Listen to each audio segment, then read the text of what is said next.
El presente video trata sobre la unidad número 2 de la asignatura Informática del primer año de la carrera de Bioanálisis y corresponde al tema de software libre.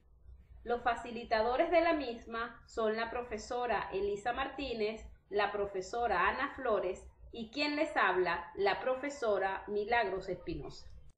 El objetivo de esta unidad es establecer un marco de referencia en torno a los conceptos, características, ejemplos y normativa legal relacionados con el uso de software libre. Es importante comenzar con algunas definiciones que nos ayudarán a comprender mejor el tema de software libre.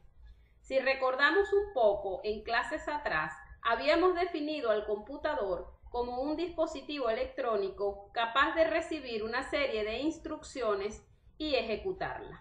Esas instrucciones no son más que un conjunto de líneas de texto que debe seguir la computadora para ejecutar un programa, y es lo que se conoce como código fuente.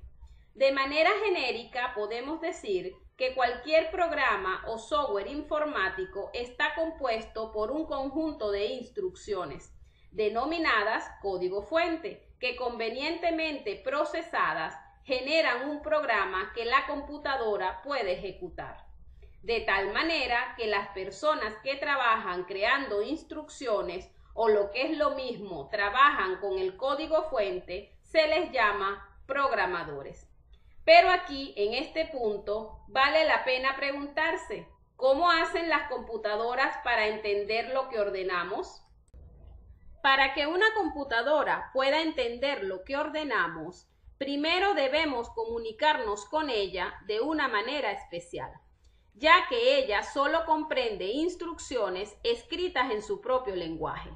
Ese lenguaje se denomina lenguaje de máquina, a veces mencionado por algunos autores como código binario o código 0 y 1, y algunas veces también se le ha llamado código objeto.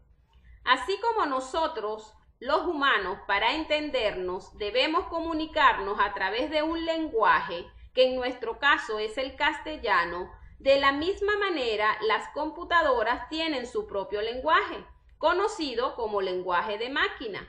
Los lenguajes de máquina son distintos para cada computadora, ya que dependen de su fabricante, y no son más que todo un sistema de códigos interpretables por un circuito programable que es la computadora. Sin embargo, las personas llamadas programadores tienen serias dificultades para leer, escribir y modificar programas en lenguaje de máquina, por lo que se inventaron o crearon los lenguajes de programación, cuya finalidad es facilitar a los seres humanos la comprensión, la escritura y la modificación de los programas. Los lenguajes de programación es un lenguaje artificial diseñado para controlar el comportamiento físico y lógico de la computadora, para expresar algoritmos o instrucciones con precisión. Por otra parte, se presenta otro problema, que es que los programas escritos en un lenguaje de programación no son comprensibles directamente por una computadora. Recordemos que éstas solo saben obedecer instrucciones codificadas en su lenguaje llamado lenguaje de máquina. Antes de poder ejecutar un programa escrito en un lenguaje de programación, debemos traducirlo al lenguaje de máquina de la computadora sobre la que queremos que corra.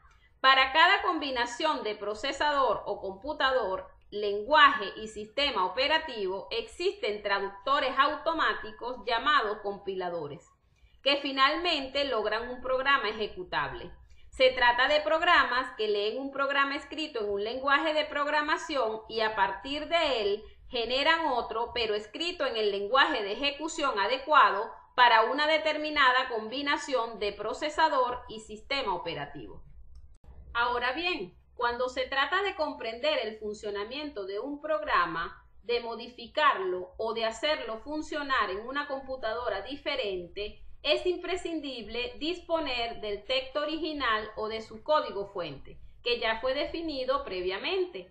Esto último es importante comprenderlo, ya que el software libre son programas de computadora que pueden ser utilizados, copiados, modificados y redistribuidos libremente por sus usuarios.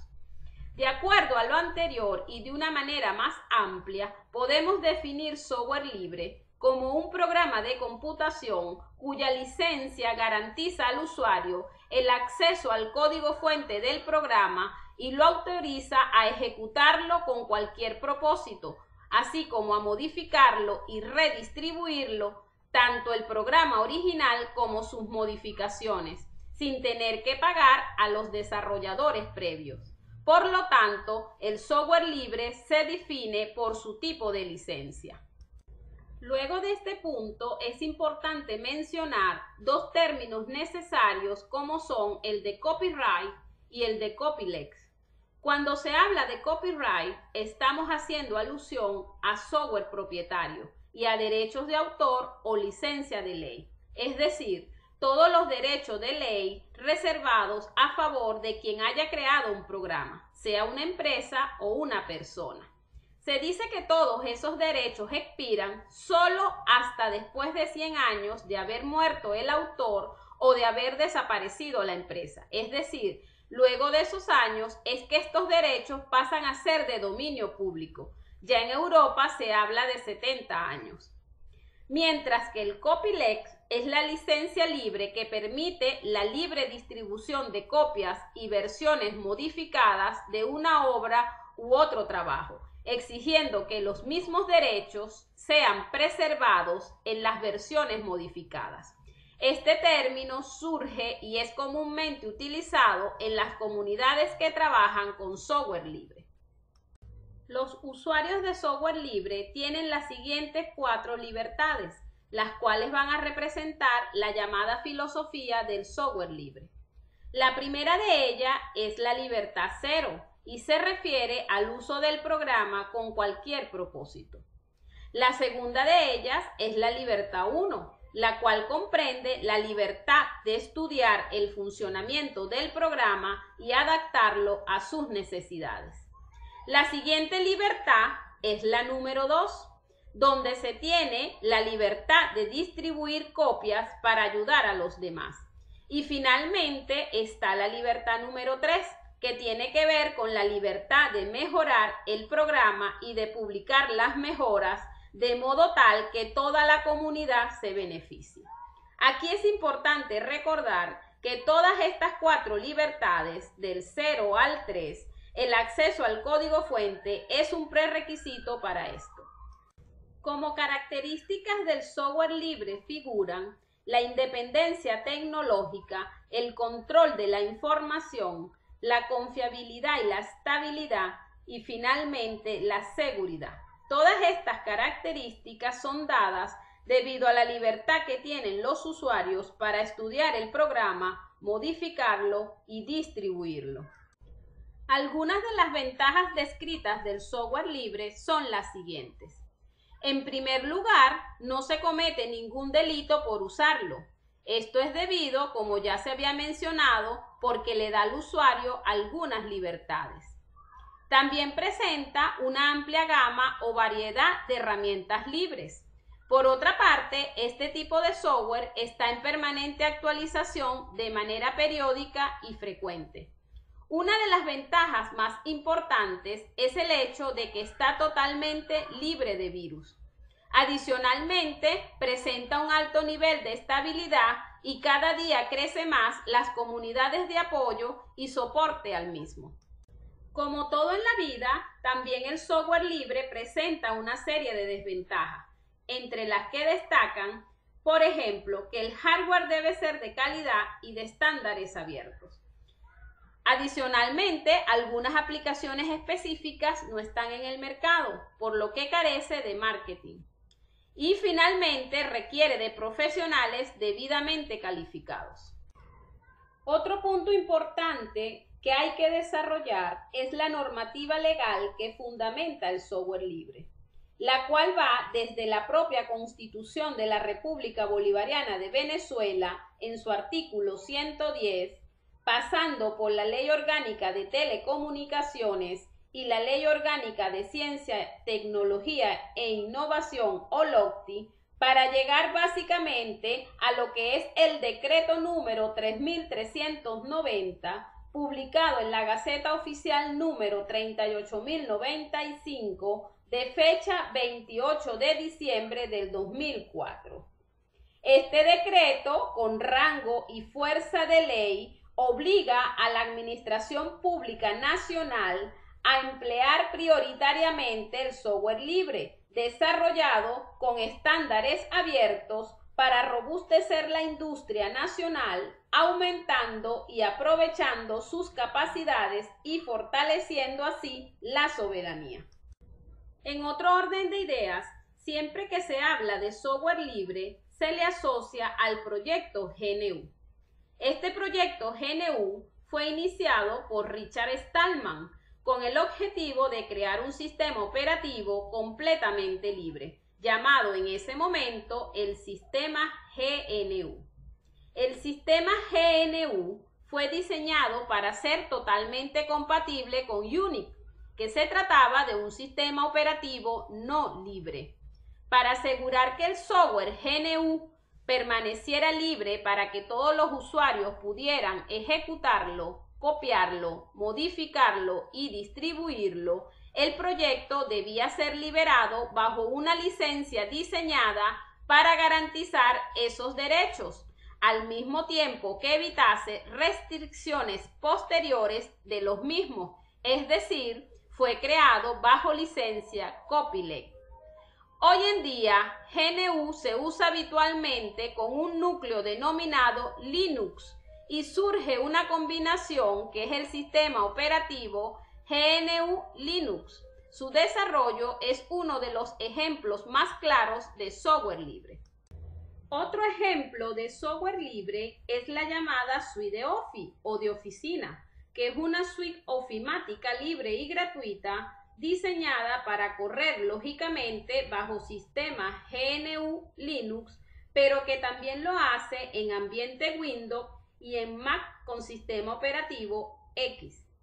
La suite Office libre tiene la ventaja de escribir los documentos en un formato estándar ISO, además que permite importar y exportar documentos en varios formatos adicionales, como por ejemplo los de Microsoft Office en formato rico en texto o RTF, archivos de texto plano o TXT, y además puede exportar documentos directamente a los formatos PDF.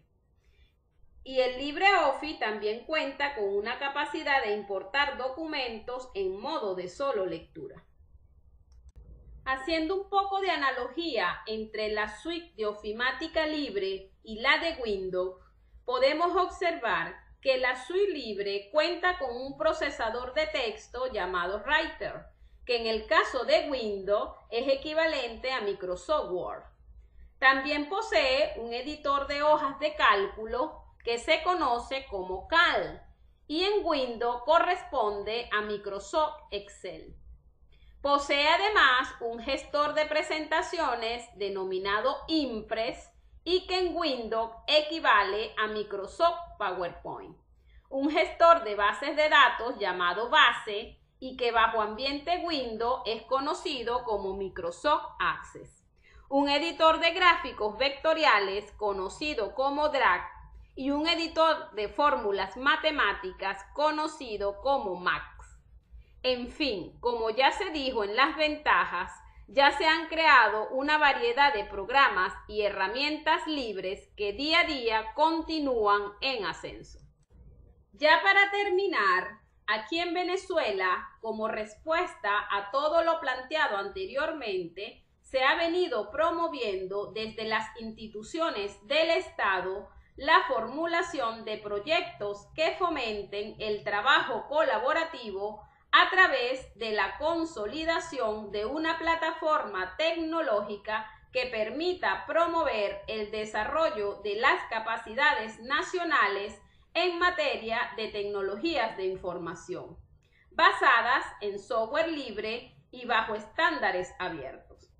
Para efectos de ejemplo, destaca en nuestro país un proyecto nacional que está vinculado con la promoción y uso de software libre, llamado Canaima Educativo, cuyo objetivo es apoyar la formación integral de los niños mediante la dotación de una computadora portátil llamada Canaimita.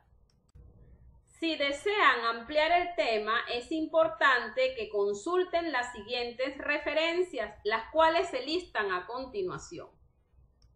Me despido agradeciendo mucho la atención prestada al siguiente video y será hasta otra próxima oportunidad. Muchísimas gracias.